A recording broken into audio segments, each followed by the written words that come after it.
4/7 news.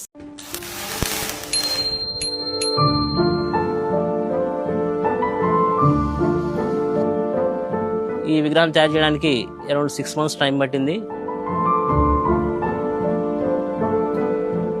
ఈ విగ్రహంలోని ప్రతి చిన్న మైన్యూర్ పార్ట్ని అంత డీటెయిల్స్ ఐరన్ స్క్రాప్లో కలెక్ట్ చేసి తీసుకురావాలన్న టార్గెట్తో ఈ విగ్రహం తయారు చేశాము. ఆ డీటెయిల్స్ తీసుకోవడానికే మాకు చాలా ఎక్కువ టైం తీసుకుంది.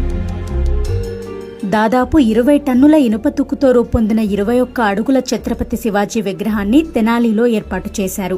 ఈ విగ్రహం విశేషాలను దీని రూపకర్త కాటూరి రవిచంద్ర వివరించారు. ఛత్రపతి శివాజీ మహారాజ్ గారి విగ్రహాన్ని తయారు చేయడానికి around 20 tons of iron scrap పట్టింది. సో 20 tons ఆఫ్ ఐరన్ స్క్రాప్ని కలెక్ట్ చేయడం అంటే చిన్న విషయం ఏం కాదు. గుంటూరు మాయాబజార్లో దీన్ని కలెక్ట్ చేసాము.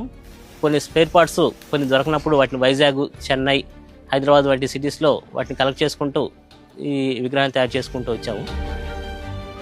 Iron nuts, iron bolts, vehicle parts, మన గేర్ వీల్స్ కానీ అటువంటి చిన్న చిన్న పార్ట్స్ అన్నింటినీ తీసుకొని వాటిని కాల్చడం కానీ, బెండ్ చేయడం కానీ, ఉండే తీసుకొచ్చి వాడేయడం కాకుండా ఎక్కడెక్కడ సూట్ అవుతాయి, వాటిని ఎలా దాన్ని మనం మన వర్క్లో మలుచుకుంటే అది ఎలా సూట్ అవుతుందో ఆలోచించి వాటిని కాల్చడం, బెండ్ చేయడం, తర్వాత వెల్డింగ్ చేసే టెక్నిక్స్ ద్వారా ఈ విగ్రహాన్ని తయారు చేస్తూ వచ్చాము.